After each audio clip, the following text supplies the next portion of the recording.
তোমাদের নিউট্রিশনের 3টা ইউনিট থেকে যে লং কোশ্চেনগুলো আসবে, ফার্স্ট ইউনিট থেকে দুটা লং কোশ্চেন থাকবে, সেকেন্ড ইউনিট থেকে দুটা লং কোশ্চেন, আর লাস্ট ইউনিট থেকে একটা লং কোশ্চেন, মোট 5টা লং কোশ্চেন থাকবে। ইউনিট 1 থেকে তোমাদের নিউট্রিশন যে কোশ্চেনগুলো আসবে ভালো করে একটু দেখে নাও। কৌরি চক্র কি, প্রবাহ চিত্রের সহযোগে ব্যাখ্যা করো, অপচিতি বিভাগ কাকে বলে, কেন গ্লাইকোজেনোলাইসিস অপচিতি বিভাগ বলা হয়, ভালো করে দেখে রাখবে। আমাদের মুখগহ্বরে অবস্থিত লালাগ্রন্থিগুলির নাম লেখো, লালারসে উপস্থিত শর্করা ভঙ্গ উৎসেচকের নাম লেখো, এটি কিভাবে স্টার্চের উপর ক্রিয়া করে তা প্রবাহ চিত্রের সাহায্যে দেখাও, ভালো করে রাখবে। তারপরে খাদ্যবস্তুর আপেক্ষিক উদ্দীপনা বলতে কি বোঝো, মৌলবিভাগের হার কাকে বলে, বিশ্রামরত অবস্থায় কোন কোন কারণে শক্তির প্রয়োজনীয়তা অনুভূত হয়, ভালো করে দেখে রাখবে। তারপরে কোশ্চেন, ইএমপি পথের সম্পূর্ণ নাম কি, এর অপর নাম ও তার সংজ্ঞাটি লেখো। এই প্রক্রিয়াটি কোষের কোথায় হয় এবং এই পদ্ধতিতে উৎপন্ন সর্বশেষ পদার্থটি কি, ইএমপি পথের পদ্ধতি সঙ্গে বর্ণনা করো, ভালো করে দেখে রাখবে। অগ্ন্যাশয় বলতে কি বোঝো, এর উৎস উপাদান ও কাজ সম্পর্কে লেখো। এরপরে কোশ্চেন, সাইডে মার্কসগুলো দেওয়া হয়েছে, ভালো করে দেখে নেবে। আন্তরিক রসের উৎস উপাদান ও কাজ সম্পর্কে লেখো। বিপাক বলতে কি বোঝো, উদাহরণ সহযোগে ব্যাখ্যা করো। মানুষের পুষ্টিনালীতে ফ্যাটের পরিপাক সংক্ষেপে লেখো, ভালো করে রাখবে। এর পরের যে ম্যাথগুলো রয়েছে, যে ম্যাথগুলো আসার সম্ভাবনা বেশি সেগুলো আমি দিয়ে দিয়েছি তোমাদের। একজন 20 বছর বয়সী তরুণের দৈহিক ওজন 60 কিগ্রা, উচ্চতা 1.7 মিটার, তরুণটির বিএমআই কত হবে? ওই তরুণের জন্য প্রয়োজনীয় 2400 কিলো ক্যালোরি তাপশক্তির জন্য কত গ্রাম কার্বোহাইড্রেট, প্রোটিন ও ফ্যাটের প্রয়োজন হবে? এখানে অনুপাত দেওয়া আছে 7:1:2, একটু ভালো করে রাখবে। 80 গ্রাম কার্বোহাইড্রেট, 15 গ্রাম প্রোটিন এবং 10.4 গ্রাম ফ্যাট সমৃদ্ধ একটি প্রাতরাশ মোট কত ক্যালোরি সরবরাহ করে? তারপরে খাদ্যের শারীরবৃত্তীয় শক্তিমূল্য বলতে কি বোঝো, ভালো করে দেখবে। মানবদেহের বৃহত্তম গ্রন্থির নাম কি? বিপাকে এর ভূমিকা আলোচনা করো। ফ্যাটি অ্যাসিডের বিটা জারণ বলতে কি বোঝো, ভালো করে দেখে রাখবে। 480 কিলো ক্যালোরি তাপশক্তির জন্য একজন স্কুল শিক্ষিকা 15 গ্রাম প্রোটিন ও 8 গ্রাম ফ্যাট গ্রহণ করেছেন, তিনি কত গ্রাম কার্বোহাইড্রেট গ্রহণ করবেন? মৌলবিপাকীয় হার, বিপাকীয় হার নিয়ন্ত্রণকারী উপাদানগুলো উল্লেখ কর, ভালো করে একটু দেখে রাখ। এই অঙ্কগুলো মধ্য থেকে তোমরা আশা করি পেয়ে যেতে পারবে। ইউনিট 2 থেকে যে কোশ্চেনগুলো দেওয়া হলো সেগুলো হচ্ছে, গেটেবাত কাদের মধ্যে বেশি দেখা যায় এবং কত রকমের গেটেবাত হয়, কি কি কারণে মানুষের গেটেবাত হয় সেগুলো লেখো। এই রোগে আক্রান্ত রোগীর গ্রহণীয় বর্জনীয় খাদ্যগুলো কি কি, এই রোগে আক্রান্ত ব্যক্তির খাদ্যের একটি নমুনা তালিকা প্রস্তুত করো। এরপরে কোশ্চেন, মায়ের অপুষ্টি গর্ভস্থ ভ্রূণকে কিভাবে প্রভাবিত করে? একজন প্রসূতি মায়ের পুষ্টির প্রয়োজনীয়তা কি?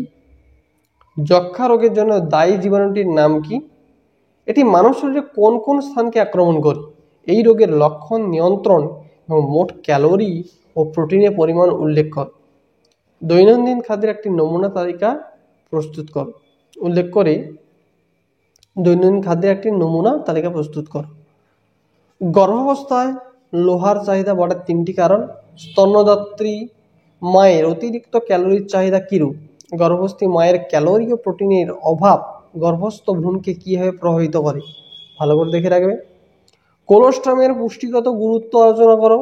সদ্যজাত শিশুর পক্ষে মাতৃদুগ্ধকে কেন আদর্শ বিবেচনা করা হয়, একটু ভালো করে দেখে। এরপরের যে কোশ্চেন রয়েছে, জ্বরের শ্রেণীবিভাগ করো। একজন টাইফয়েড রোগীর জন্য উপযুক্ত পথ্যতালিকা প্রস্তুত করো। ডায়াবেটিস রোগের কারণ ও লক্ষণগুলি লেখো। কোষ্ঠকাঠিন্য রোগীর একটি নমুনা খাদ্য তালিকা পরিকল্পনা করো। কোষ্ঠকাঠিন্য রোগীর একটি নমুনা খাদ্য তালিকা পরিকল্পনা করো। তো সেই হিসাবে এটা সম্ভবত দুবারই রিপিট করা হয়ে গেছে। কোষ্ঠকাঠিন্য রোগীর একটি নমুনা খাদ্য তালিকা পরিকল্পনা করো। আবার আচ্ছা, এটা একটু দেখে নেবে তোমরা, দুবারই রিপিট করা হয়ে গেছে। শিশুদের ত্রুটিপূর্ণ আহারজনিত যে সমস্যাগুলো দেখা যায় সেগুলো আলোচনা করো, তো করে রাখবে। সেই হিসাবে, এ ডিজিজ ডিউ টু হারি অরি অ্যান্ড কারি কোন রোগের কথা বলা হয়েছে, এই রোগের কারণগুলো কি কি, এই রোগে আক্রান্ত রোগীকে কিভাবে পথ্যের সাহায্যে চিকিৎসা করা হয়, ভালো করে করে নেবে। মেধাধিক্য বা স্থূলতা বলতে কি বোঝো, স্থূলতার জটিলতাগুলি উল্লেখ করো। একজন প্রাপ্তবয়স্ক স্থূল ব্যক্তির জন্য একটি নমুনা পথ্যতালিকা প্রস্তুত করো, ভালো করে করবে।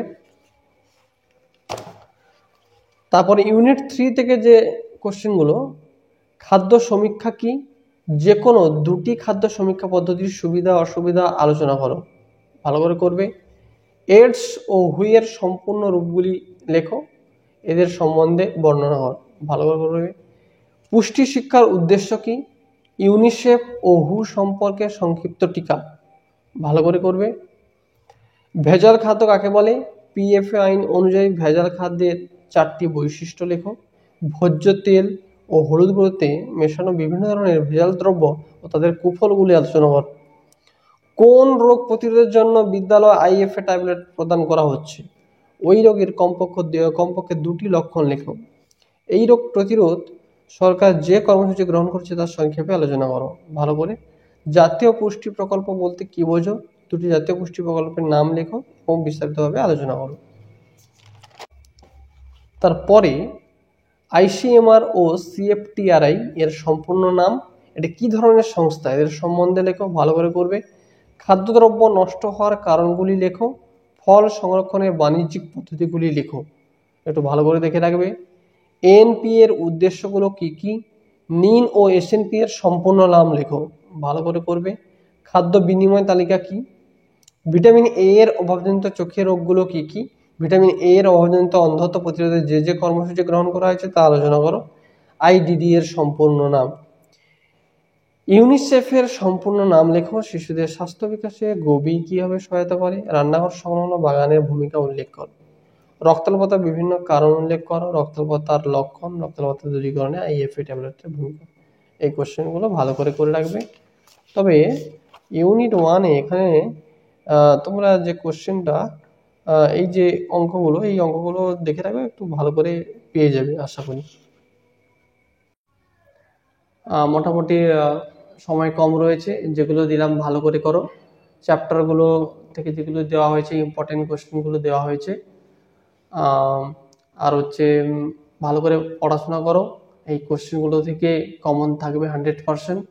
নিশ্চিন্তে পড়াশোনা করো, ভালো করে রেজাল্ট করো।